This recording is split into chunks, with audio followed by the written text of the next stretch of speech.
It's time. Reading the Melian Dialogues by Thucydides, a sort of scene from a play. He's the Athenian historian. The play set way back when Athens was lining up her allies against Sparta for the Peloponnesian War and threatened Melos, an island in the Aegean, a tiny volcanic island just north of the Sea of Crete, already known for its independent spirit, with destruction if she doesn't ally with Athens against Sparta. The Melians refused. Athens besieged the main city, destroyed it, killed all the men, and enslaved the women and children. It's very interesting, this form. It's like the symposium. And it could be usefully imitated on today's television, or in some sort of a blog format, that you get the two opposing sides and you give the real argument. In other words, you don't give the bluff, which is what we do. You give the real argument behind what's being done. You search for it and you find it. That's what Thucydides has done. We claim that our histories are all factual, much more factual than Herodotus and Thucydides and that lot, Plutarch.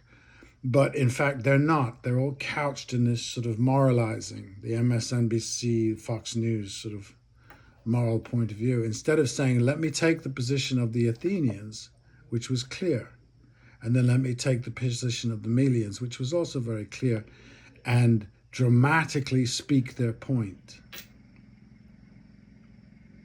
It's a good read, not long.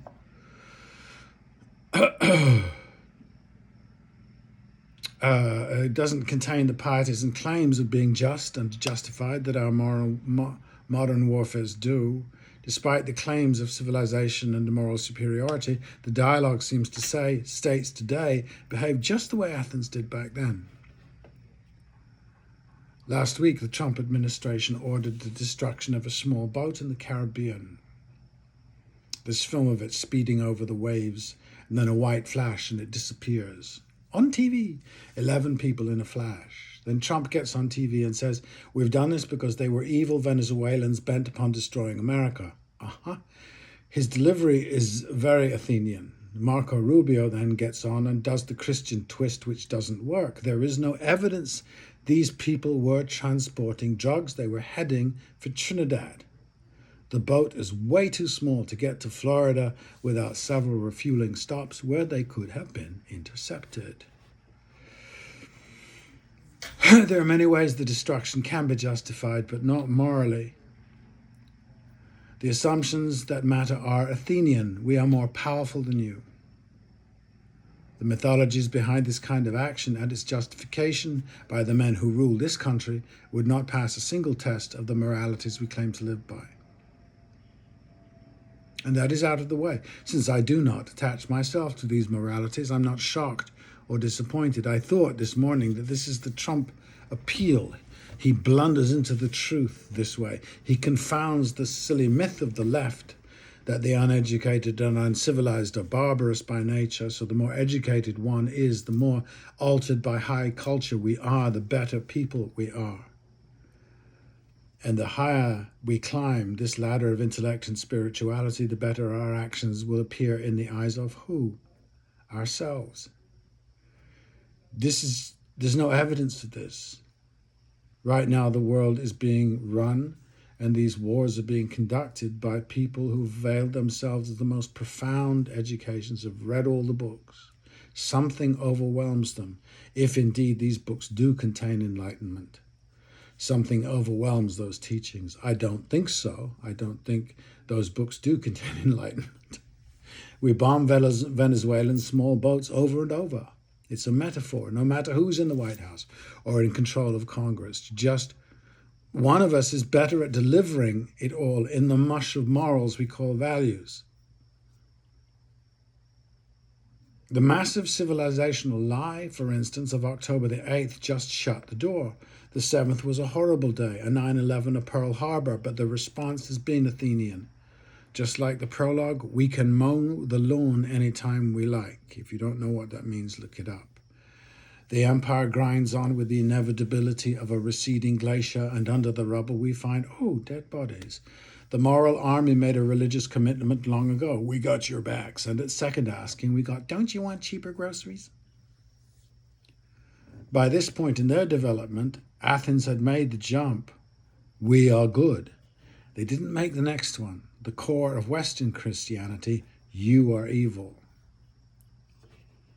I discovered this in my psyche yesterday.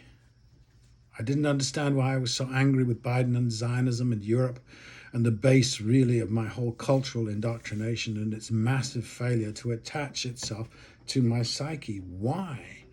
And less angry with Trump because he doesn't try to justify what the rest of us are happy to do anyway. I sit between two cultures or cults of one sect, England and the USA, whose histories are so Athenian, invading, enslaving with perhaps some Athenian sheen, so appealing to teenagers. And now I hear that grown men in America think of Rome every day, and I smile. What a terrifying admission. Athens without the art, the balance of the great tragedies and comedies, where they put themselves on trial and never took to the wide, broad ways of monotheism where we cannot be blamed. Thucydides was Athenian. He's writing self-critically, something we're incapable of.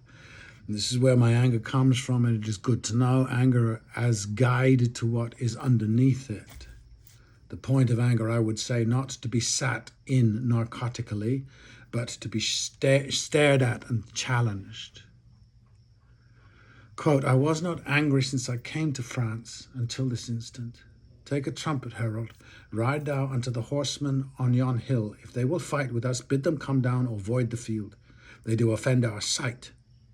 If they'll do neither, we will come to them and make them skirt away as swift as stones enforced from the old Assyrian slings.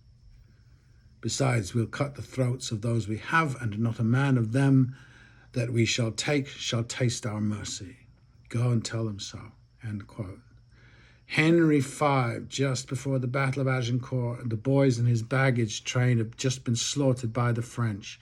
A flash of anger at a great brutal injustice.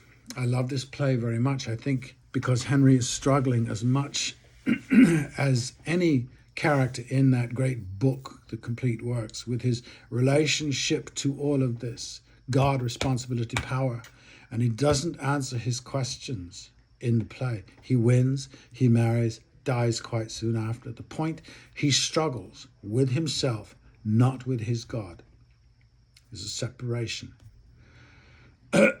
Not like Trump or Rubio. Venezuelans are mythologized as murderous French cowards, I suppose, but Henry was in an active war against an army, not peasants selling drugs to rich people who demand them.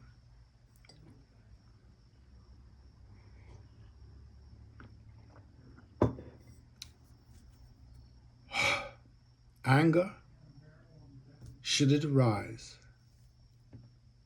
like a bad dream, I feel. I read this long ago about nightmares, that if you have a nightmare, I have nightmares about car crashes often. The car represents something, and it's crashed. It represents power, I think. I know that teeth represent power, and sometimes one has a dream about having lost all one's teeth. And then waking up, I feel this great relief that it was just a dream.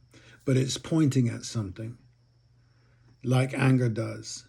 And in these days when all I see, all around us, to do with this with Ukraine and to do with Gaza, it's just this rage. And this rage has always been there. It's just never been examined, And a friend of mine says today that, he's in two minds about what happened in Venezuela, what happened in the Caribbean. And I'm going, how can you be in two minds? It is an act, it's an abomination what they did. And the only justification can ever be to anybody is it's an abomination committed by a superior culture. Therefore, it's not an abomination, which is an abomination.